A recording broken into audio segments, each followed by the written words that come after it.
Good afternoon, everybody, and welcome back to Robmotive JT. A few days ago, I put a video out that was thinking about maybe trading off the Jeep Gladiator for a two-door Jeep Wrangler. Because frankly, I really do like the looks of the Jeep Wrangler, the two-door specifically, and other things about it. But there are several reasons why I'm not gonna do it. You know, I sat down, I thought about it, I looked at the Jeep Gladiator sitting out there, and I just can't do it. So I'm gonna run through why, and these are things that I would consider even if I didn't have a Jeep Gladiator and I was thinking about buying a two-door Jeep Wrangler. Number one, manual transmission problems. You know, part of the reason I would consider trading off the Gladiator would be to get a manual transmission two-door Wrangler.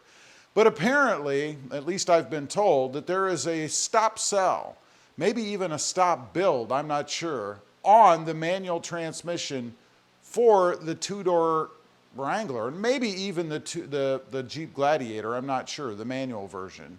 That means I can't buy one even if I wanted to. Apparently it's some sort of clutch problem, I guess, and there's no solution in sight.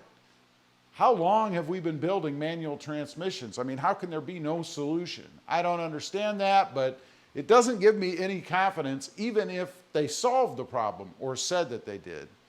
Next is space.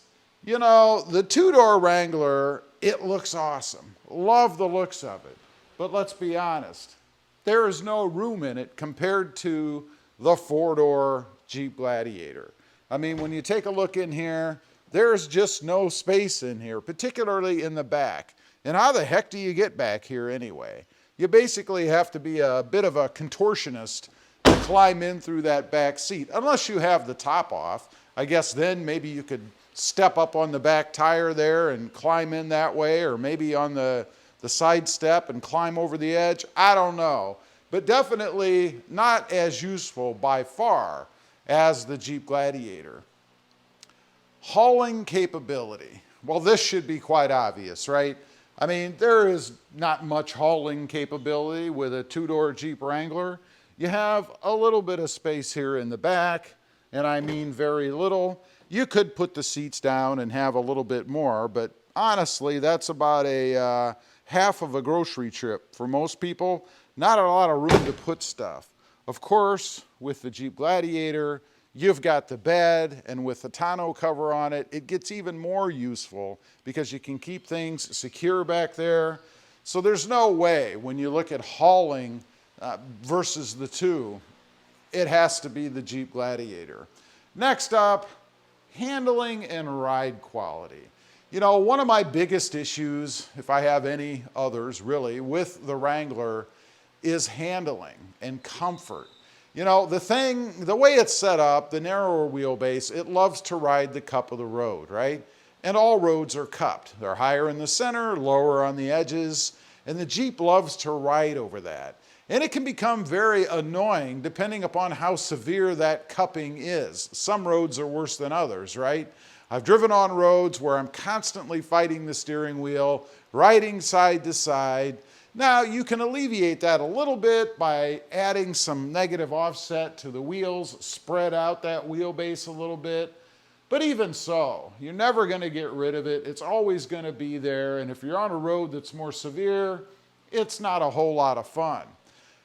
Ride quality, wow, that's another big one. The Jeep Wrangler, in my opinion, doesn't even compare to the Jeep Gladiator. It's rough, it's bouncy, just not nearly as comfortable. I would say the Jeep Gladiator is really more SUV-like when it comes to comfort, ride quality, and the Wrangler back here is probably more like 1970s pickup truck, if you know what I mean, when it comes to ride quality. Next, even though I like the two-door Wrangler, I like the Jeep Gladiator better. I like all things about it better, I suppose. Again, the hauling, the comfort, the versatility of it. Now, the Jeep Wrangler, I would say, is by far better, maybe not by far, but it's better if you're into off-roading. Tight spaces, sharp curves or turns, I guess, when you really need to be able to maneuver around, well, obviously, the Wrangler is going to be better. It's smaller, has a smaller footprint, and it's going to be able to go in and out better than the Jeep Wrangler would.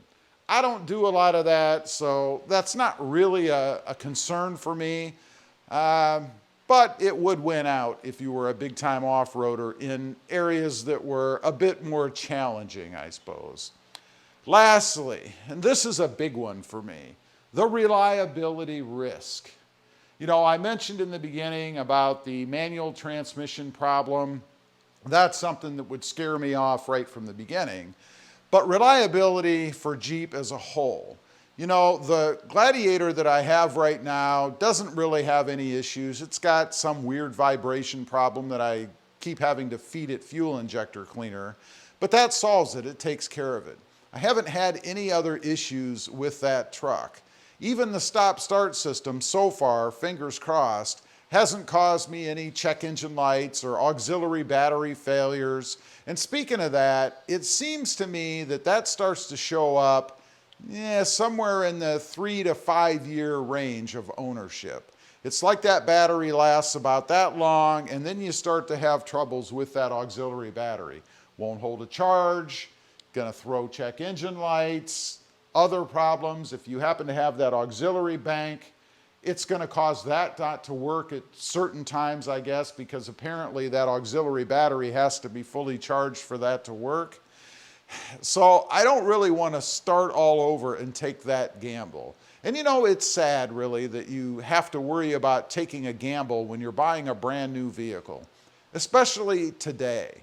You would think that after building cars for many, many decades, we would have it down pretty well by now. That most companies that have been around for a while, and the Jeep's been around for a long time, there wouldn't be any issues. But there are. I can't quite figure it out. I don't know if it's because they try to keep costs down and use inferior parts, parts that aren't tested as well, maybe not even the latest and greatest parts. You know, that's one thing that Hyundai did for quite a while.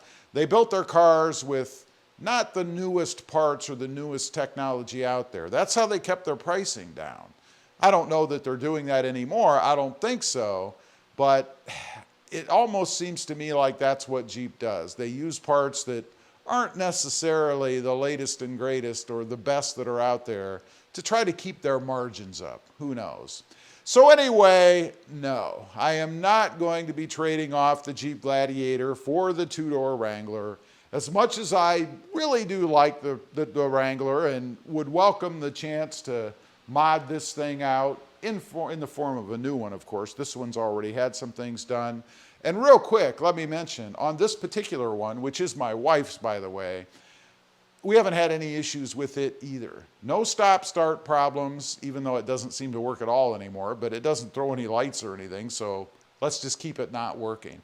It's been spot on. It's 5 years old now. Very low mileage, of course, but no issues with it. Anyway, leave a comment. Let me know what you think. Did I make the right decision? I bet most of you think that I have. I'd be curious to know what you think. Thanks for watching. Stay safe out there. Bye.